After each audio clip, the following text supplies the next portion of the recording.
of use. And it goes something like this. Whatever you don't use, you lose. Lack of use causes loss.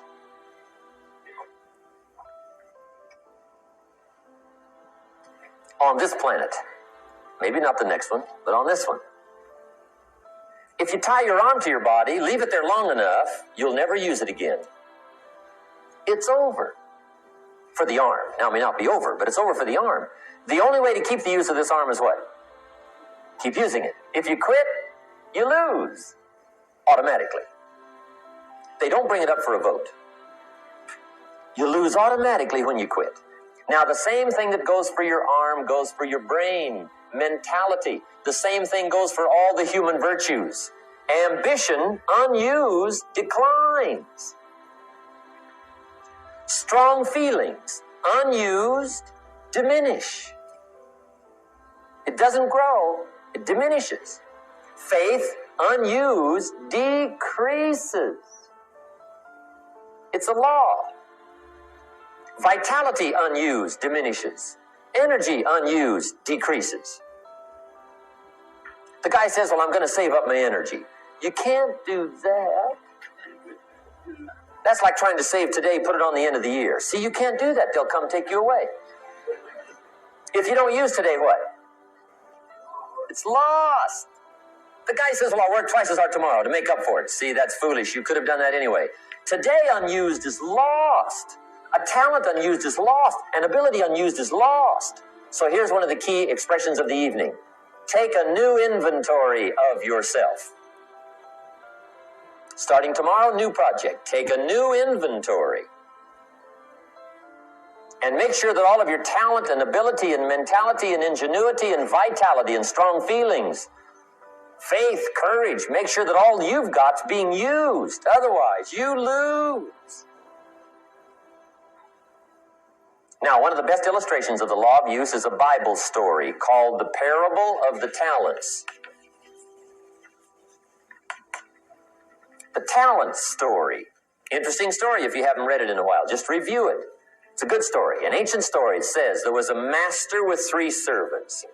He got them together one day and he said to the 3, I've got these talents. And in those ancient days, a talent was a measure of gold. And he said to the 3 servants, take these talents and see what you can do with them while I'm gone. He said, I'm taking a journey and I'll be gone for a while.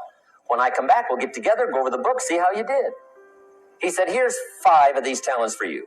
5. Here's 2 of them for you. 2. And here's 1 for you. 1. The master said, take those talents, see what you can do with them. When I come back, we'll get together, we'll go over it all. The servant said, okay, master takes off. According to the ancient story, the master comes back from his trip. When he gets back, he gets the 3 servants together, and as he said he would, he asks, how did it go with those talents? You were 5. What happened? That servant said, well, I took the 5 talents you gave me, and I put them to work. A little shaky at first, but he said things finally got rolling, and he said, I poured it on. And he said, my talents grew to 7, 8, 9, 10. He said, I doubled my talents from 5 to 10. Books will show. Master said, one heck of a job. Or something like that. He said, I gave you 2 talents. What happened? That servant said about the same thing happened to me. I put those 2 talents to work, poured it on. They grew to 3 and then to 4. He said, I doubled my talents from 2 to 4. Books will show. Master said, well done. He said, I gave you 1 talent. What happened? That servant said, well, I took the talent you gave me and I carefully wrapped it and I dug a hole and buried it. And camouflaged it, I suppose, right? So nobody would steal it. And he said, fortunately, nobody got it. And he said, I knew you were going to be here today, so I dug it up. Here it is, safely wrapped. I did not lose it while you were gone. According to the ancient story, the master said, take that talent away from him and give it to the man that's got 10. Now you might say, well, I don't like that arrangement. The poor guy's only got one talent. He's already got 10. It ought to be more even. Remember, I didn't ask you to like it. But this one I would ask you to learn, because it simply means whatever you do not employ, you forfeit. It's a law. So learn well the law of use. Now here's the second one, and we're going to take our break. Second law from the Bible. This one we've heard since we were small, I'm sure. It's called the law of sowing and reaping. Here's my first suggestion on the law of sowing and reaping. Don't try to beat it. You might as well try sitting on the sun in the morning. Keep it from coming up. You'll have better luck. Whatever you sow, you reap.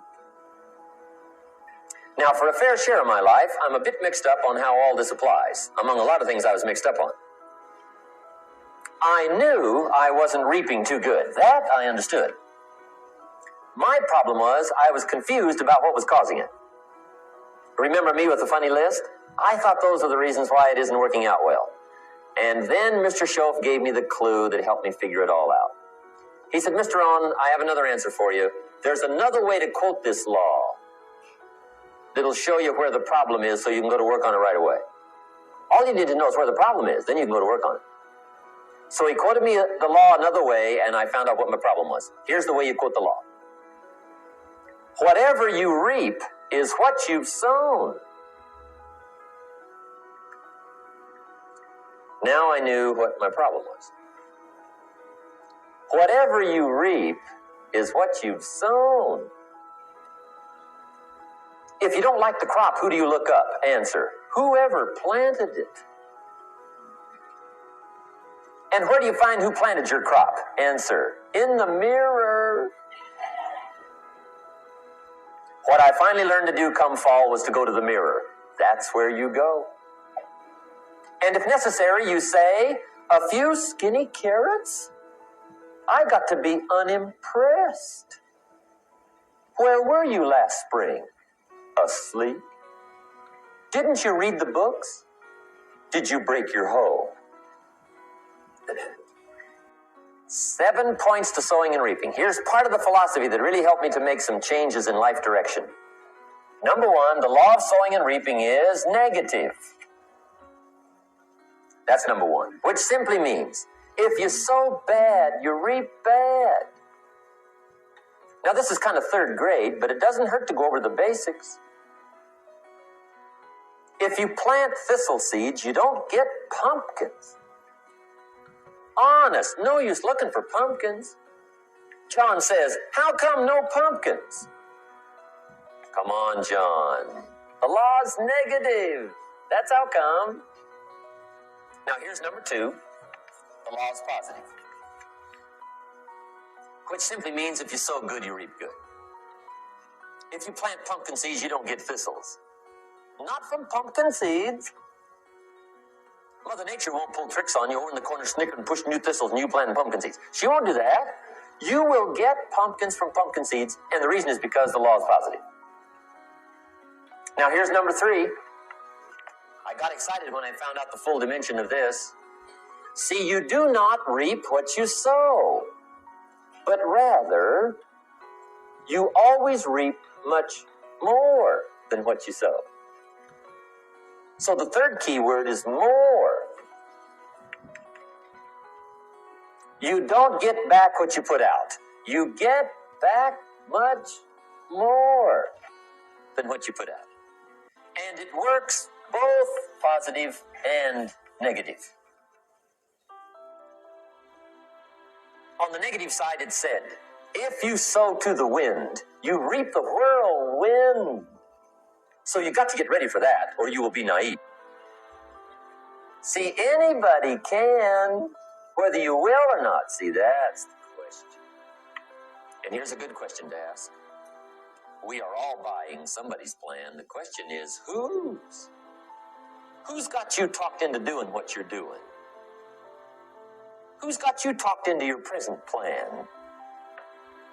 See, 10 years from now, you will surely arrive. The question is, where? But see, anybody, if you want to, can go searching for a good plan, pick it, and start working it. And sure enough, as the time passes, as it surely will, 5 years from now, 10 years from now, then you'll be winding up wearing what you want to wear, driving what you want to drive, living where you want to live, become what you want to become. But now's the time to fix the next 10 years. And who can? Anybody. Here's number 6. The 6th key to sowing and reaping. This is leveling with you now, as we promised to do. There's one thing better than the truth, and that's the whole truth. And here's part of the whole truth of the law of sowing and reaping. Number 6 is, you could lose. There are times when you just lose, no matter what you do. It's that kind of planet. You reap what you sow, yes, but... What does that mean? Yes, but, well, the farmer plants his crop in the spring, takes care of it all summer, loves his family, works 10, 12 hours a day, 6, 7 days a week, is an honorable man. Come fall, he's got a beautiful crop, and he deserves every bit of it. But the day before he sends the combines into the field, a hailstorm comes along and beats it all in the ground, which means you lose. Somebody says, well, what did he do wrong? Answer, nothing. It's just that kind of planet. Sometimes it's going to hail on your crop and rain on your parade, so you got to get ready for that or you will be naive. That's just part of the life arrangement. And don't press me why. I was not in on some of the original decisions here, so I don't know how it got set up. But there's just times, sometimes you lose. That's part of life. But now here's number 7. The 7th key to sowing and reaping. And it goes like this. It's just another way to quote the same law. And it goes like this. If you don't sow, that's just another way to quote the law. If you don't sow, what? You don't reap. You don't even have a chance. So if you looked at your game plan tomorrow, you might come to the quick conclusion, I got to get some sowing going. How true. Get you some sowing going. And remember, you've got plenty of time. You've got all the time there is. Some people spend enough TV time to make a fortune. The latest article on television watching in this country, according to the latest article, the average television is on in this country in every household 7 hours a day, called the Big 7. I asked a guy one time what his TV cost. He said about $450. I said, you forgot to look at the price tag. He said, what do you mean? I knew he was a TV watcher. I said, that television costs you, in my opinion, at least $12,000 a year. To watch it, not to own it. Owning it's cheap. Watching it is what's expensive. And I said, hey, $12,000 a year is too much to pay to watch TV. That's too much. Pay a little, but not $12,000. And he's the guy that said, I hope pay TV never comes. Okay, the next subject is setting goals. Let me show you what turned my life every way but loose. Mr. Schoaf dropped this idea on me, changed me completely. Setting goals. Here's what can easily happen if you don't set goals. It's easy to let life deteriorate into making a living instead of designing a life. And we all have a choice. Make a living or design a life. It's easy to get trapped by economic necessity and settle for existence rather than substance. That's easy. But the best advice I can give you on how to break out of that trap is to learn how to set goals. Mr. Shelf put it to me this way. He said, Jim, if you had enough reasons, you could do the most incredible things. I never forgot how he put that. If you have enough reasons. See, reasons will change your whole life. Mr. Shelf said to me, he said, Mr. Rohn, I think you've got plenty of intelligence, you've got plenty of talent, you've got plenty of ability. Probably what you lack is plenty of reasons. He said, I don't think your current bank balance is a true indication of your level of intelligence. I was happy to hear that. He said, I think you're much smarter than your present bank balance indicates. And that turned out to be true. I was much smarter. But of course, my first question was, well, then why isn't it bigger? And he said, you don't have enough reasons. You've got enough intelligence, but not enough reasons. So see, reasons can change your life. Here's what else I found out. Reasons come first, answers come second. You don't get the answers to do well till you get the reasons. Life has a mysterious way of hanging on to all the answers and only gives them up to the people that are inspired by reasons. So reasons make the difference in how your life works out. Now, what are some of the reasons for doing well? Let's go through a quick list called Reasons for Doing Well. First is personal reasons. Some people do well for recognition. Some people do well for respect. Some people do well for the way it makes them feel. They love the feeling of being a winner. Those are good reasons. I have some millionaire friends that keep working 10, 12 hours a day, making more millions.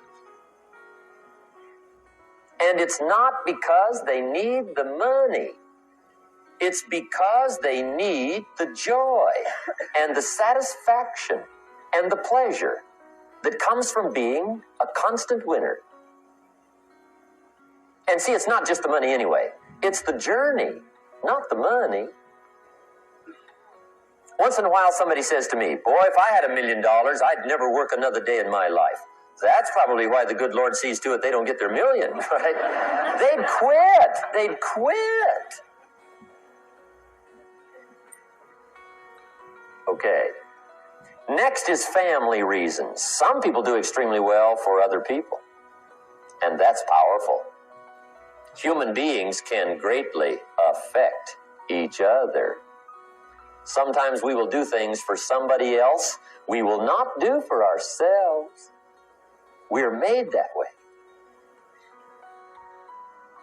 I met a man one time who said, Mr. Rohn, to do all the things I want to do with my family around the world, he said, I got to have at least $250,000 a year. I thought, incredible. Could a guy's family affect him that much? And the answer is, of course. How fortunate are the people that find themselves greatly affected by somebody for personal achievement. And we are affected. The writer of a recent song said, if not for you, the winter would hold no spring, couldn't hear a robin sing. I just wouldn't have a clue if not for you. So we can be affected. That might be one of the most stimulating reasons to do well, finding somebody. When Andrew Carnegie died, the wee little Scotsman that built the big steel industry, when he died, they opened up his desk. And in one of the desk drawers, they found a slip of paper. On that piece of paper, Mr. Carnegie had written his goal for his life. And he wrote it when he was in his 20s. And on that piece of paper, it said, I'm going to spend the first half of my life accumulating money. I'm going to spend the last half of my life giving it all away. What a goal. He got so inspired by that goal that the first half of his life, he accumulated $450 million. And the last half of his life, he gave it all away. Good question tonight. What's got you turned on? What's got you bombed out of sight to get up early and stay up late and hit it all day? Next question. What's got you turned off? When I found the answers to those two questions, my life exploded into change. I finally found out what had me turned off, and I got that cured. And then I got me a long enough list of reasons to turn me on. And once the lights went on for me, age 25, they've never gone out. I've fallen out of the sky a few times, but I've never lost that drive to make something unique out of my life. See, reasons altered my whole life.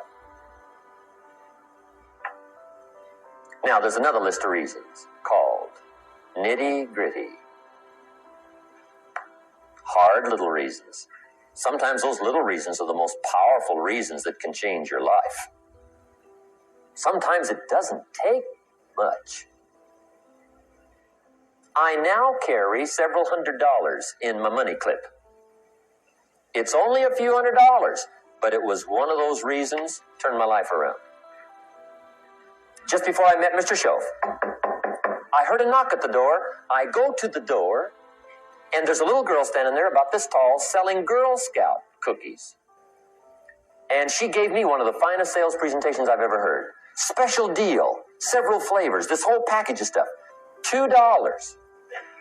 And with a big smile, she very politely asked me to buy. And I wanted to. Big problem. I'm broke. I don't have $2. And to this day, I can remember the pain and the embarrassment. I'm a father. I'm a husband. I've been to college. I'm working. I'm 25. I don't have $2. And I didn't want to tell her that for some reason. So I did what I thought was next best. I lied to her. I said, hey, look, I've already bought lots of Girl Scout cookies. I've still got plenty stacked in the house, which was not true. But it seemed to get me off the hook for the moment. She said, well, gosh, that's wonderful. Thank you very much. And she went away. When she left, I closed the door, and that was the day I said to myself, I don't want to live like this anymore. I've had it with lying, and I've had it with being broke. I'm never going to let this happen to me ever again. I promised that day I would work as hard as possible and would always carry plenty. It took me a little while, but now I do. It was one of those reasons. And I guess I carry plenty for two reasons. One is the way it makes me feel, but also in case I bump into another Girl Scout selling cookies. Right? I'm ready.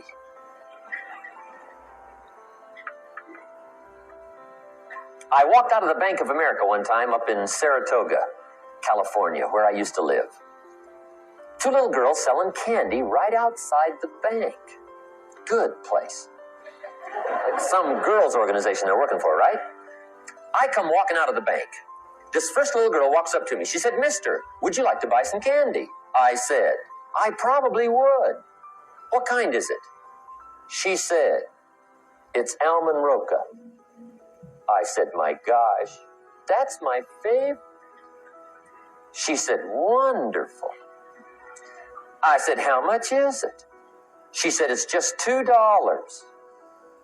I thought, incredible. I said, how many boxes of that candy have you got? She said, 5. And her little friend was standing there. She was selling candy too. I said, how many boxes have you got? She said, I've got 4. I said, that's 9. I'll take them all. They said, really? I said, yeah, it's my favorite. I've got some friends. I'll pass them around. They got so excited, put all this candy together. I reached in my pocket, gave them the $18. When I've got the candy and they've got the money, that first little girl looks up at me. She says, "Mister, you are really something." How about that? Can you imagine only spending $18 and have somebody look at you in the face and say, "You are really something"? Now you know why I carry heavy, right? I'm not going to miss anymore. It was just one of those reasons. Helped to change my life. One of my nitty-gritty reasons was budget finance. Budget finance used to grind my soul. Way back in those early days, I had fallen for one of those consolidation loans, where you take all your little hard-to-pay bills, put them into one big impossible-to-pay bill, right? I would get 4 or 5 payments behind. This one guy used to call me day and night. I don't think they're allowed to do that anymore. Harassed me. Threatened to run me in front of the judge. Threatened to ruin my credit. Threatened to embarrass my family. One day he said, "We're going to come get your car, drag it rear end up down the street in front of your neighbors." The guy even called me a flake. And back in those days, I'm broke, I'm pitiful, there's nothing I can do about it. But I never forgot how the guy treated me. And when I met Mr. Shove and I got my life straightened out and the money started to flow, that was one of my first projects, budget finance. I poured it on day and night. I finally put all the money together I owed him, which was considerable. I picked a day for the payoff. And when the payoff day came, I put the money in small bills in a big briefcase. And I walked into the budget finance office on Wilshire Boulevard in Los Angeles. The guy who harassed me so often, his desk was about 3 back. I walked right up to his desk, startled him. He wondered what I was doing there. It was the first time I'd been there since I borrowed the money, right? Without saying a word, I opened up this briefcase, dumped this pile of money all over his desk. I said, "Count it. It's all there. I will never be back." And I turned around and stormed out. Now, that might not be noble, but if you haven't tried it, you've got to one time.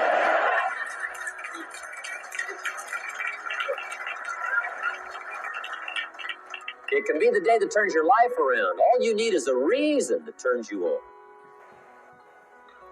One of my dear friends, Robert Depew, Bobby used to be a school teacher in Lindsay, olive capital of the world. Bobby taught school several years, got a little weary teaching school. One day decided he wanted to get into sales. So without telling anybody, he just up and quit his job teaching school and jumped into sales. When he did, his brother made fun of him, laughed at him, put him down, said Robert's lost his mind. Had a good job teaching school. Now he thinks he's a sales. He's going to go down the drain, lose everything. Just put him down something fierce. Bobby said, "The way my brother acted when I got into sales," he said, "that made me so mad. I decided to get rich." And my question for you tonight is it possible to get that mad? Of course. Wealth is not a matter of intelligence. It's a matter of inspiration. Today, Robert happens to be one of my millionaire friends. Bobby's rich. Frank Sinatra said one time, "The best revenge is massive success." Hey, get you a long enough list of reasons so that after tonight you never lack for inspiration. You might not have all the answers right away, but you can get the answers if you can get the reasons. Now, let me give you a little simple formula for goal setting. Okay? We take 2.5 hours on the weekend for the whole 10-year plan. We don't have time for that tonight. But let me get you started with a little simple formula Mr. Schoaf gave me. And maybe this will be helpful. First of all, I've divided goals into 2 parts. First is long range. Long range goals. That's your dreams. Your dreams for the next 3, 5, 10, 20, 30, 40 years. Actually, the rest of your life. Your dreams.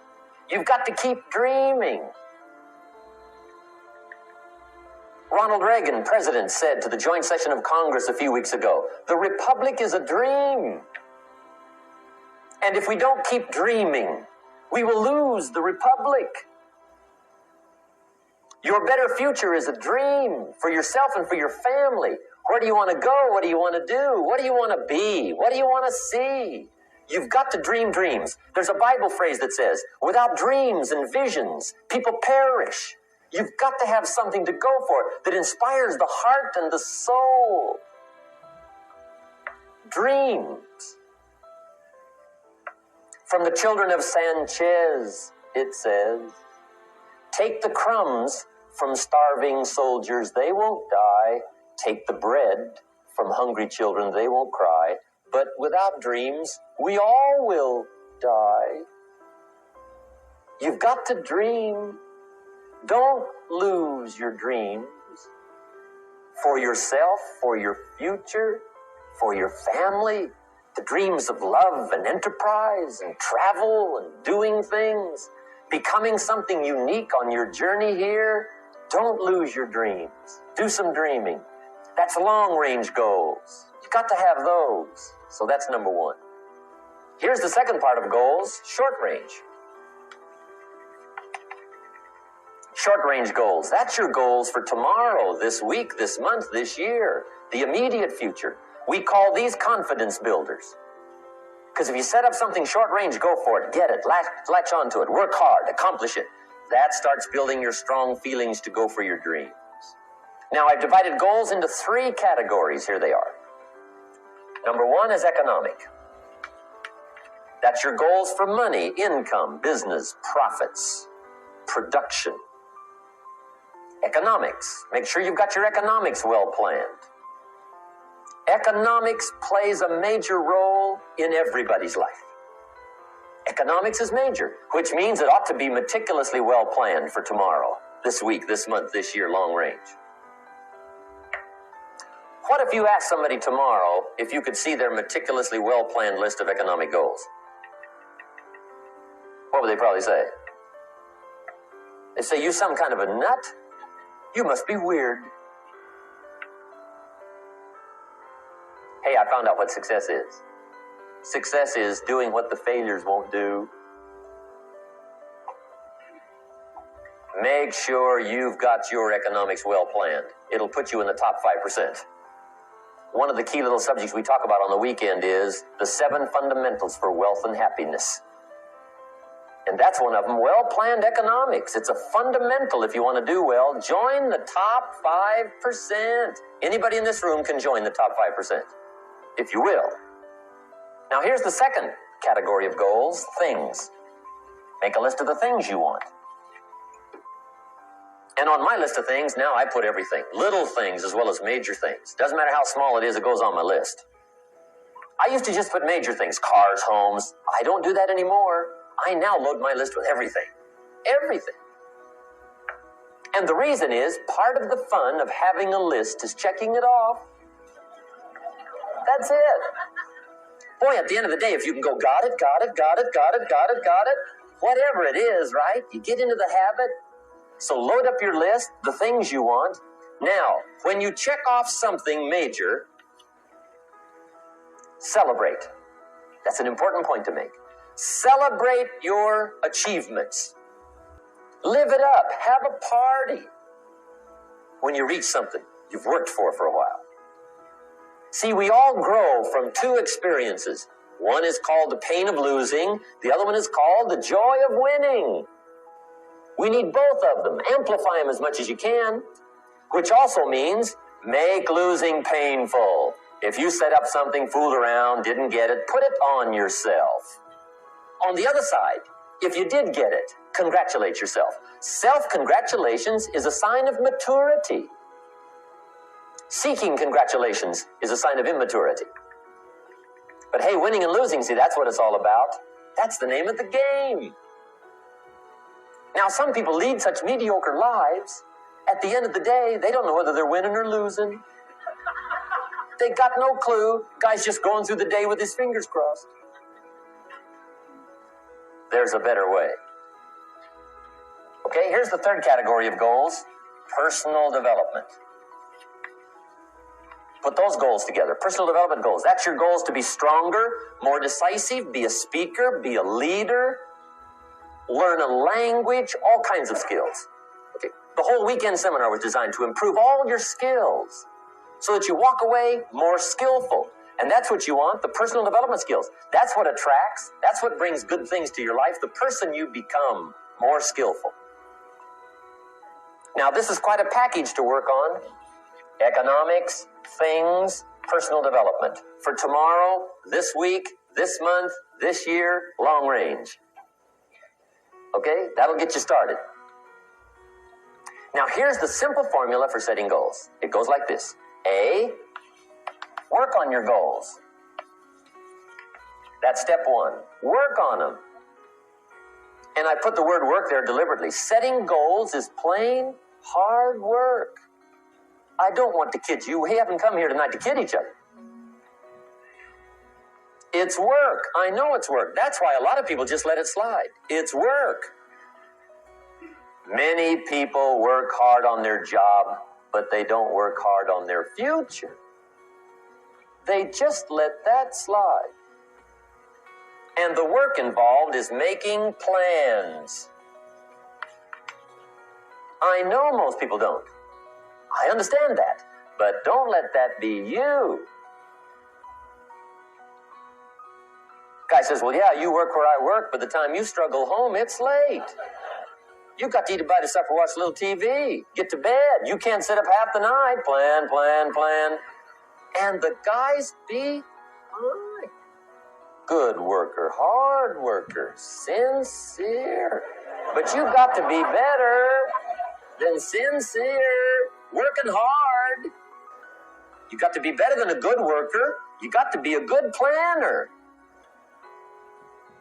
Somebody once wisely said, the people who fail to plan are planning to fail.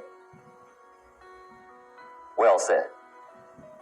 So work on your goals. Here's step 2. Write your goals down. That's so important. I teach my staff around the world, put your goals in your journal. Because one of the major people you want to study is yourself. So here's the list of goals I put together 3 weeks ago. Here's the list of goals I put together 2 years ago. Here's some of the changes I made, rearrangement of my priorities. I scratched these off. I put these on. I've gotten these. Study your accomplishments. Study what your desires are. Put them on paper. Write them down. Here's another reason for writing your goals down. It shows you're serious about doing better. And to do better, you got to get serious.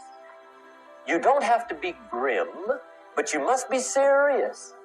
Everybody hopes things will get better. Everybody hopes. Poor people hope. That ought to tell you something. It means the future does not get better by hope. It gets better by plan. I used to have the affliction called passive hope. It's an affliction. It's bad. Probably what's even worse than that is happy hope. Now that is really bad. That's bad. Happy hope. The guy's 50 and he's broke and he's still smiling. See, that's not good. So get serious about your goals. Put them on paper. Write them down. There's all kinds. His goals, her goals, their goals. Business goals, financial independence goals, family goals. I mean, there's so many things to work on this that if you don't get busy and work on it, sure enough, the time will pass. And sure enough, 5 years from now, you'll wind up where you don't want to be, wearing what you don't want to wear, driving what you don't want to drive, being what you don't want to be. Now's the time to fix it. Now here's the third step to your goals. Check the size of your goals and the kinds of goals. How big they are, what kind they are, affects you. And here's one of the important phrases of the evening. Your goals are affecting you, whatever they are. Your goals affect your handshake. Your goals affect your attitude, personality. Your goals affect the way you walk, the way you talk, the way you dress. All day long, we're being affected by our goals. Now, some people have goals, but they have such lousy goals. The effect is bad. I asked a guy one time, what are your goals for this month? The guy said, look, if I could just scrape up enough money to pay these lousy bills. That was his goal.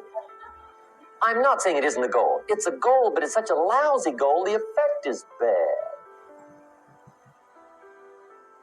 You don't jump out of bed on Monday morning and say, oh boy, another chance to go out and scrape up the money to pay my lousy bills. See, you don't do that. Usually you say, oh, not another Monday. And some people have so given up on life.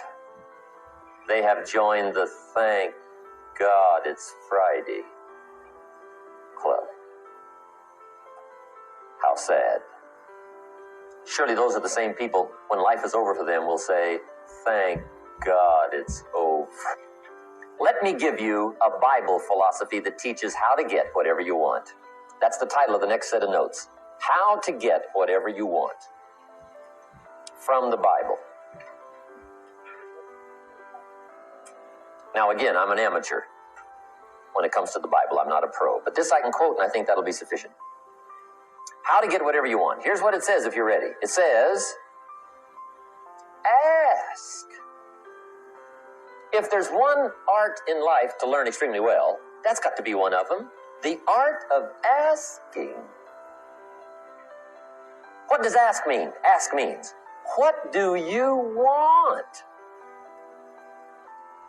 And the formula is staggering. It says ask and what? A guy ought to look into that. He says, yeah, but you work where I work by the time you struggle home. It's late. You got to eat a bite of supper, watch a little TV, get to bed. You can't sit up half the night. Ask. And the guys See, you've got to be better than a good worker. You've got to be a good asker. Now, let me give you 3 key points on asking and receiving. This can do it. Number 1, asking is the beginning of receiving. Asking starts a unique process, mental and emotional. I don't even know how it works. All I know is it works. It's like pushing a button and all this machinery starts working. I don't know how. It just works. There's a lot of things you don't need to know how. Just work them. Some people are always studying the roots. Others are picking the fruit. I mean, it depends on what end of it you want in on. Asking is the beginning of receiving, so start the process. Here's number 2. Receiving is not the problem. Receiving is automatic. Now, if that's true, receiving is not the problem, what's the problem? Failure to ask might be one of your major problems. I don't know. Check it out. The guy says, oh, now I see it. I got up last year and hit it every day, but there's not a scrap of paper with my goals on it. Good worker, poor asker. So you got to change that. Here's number 3. Receiving is like the ocean. There's plenty, especially in California. It's like an ocean here.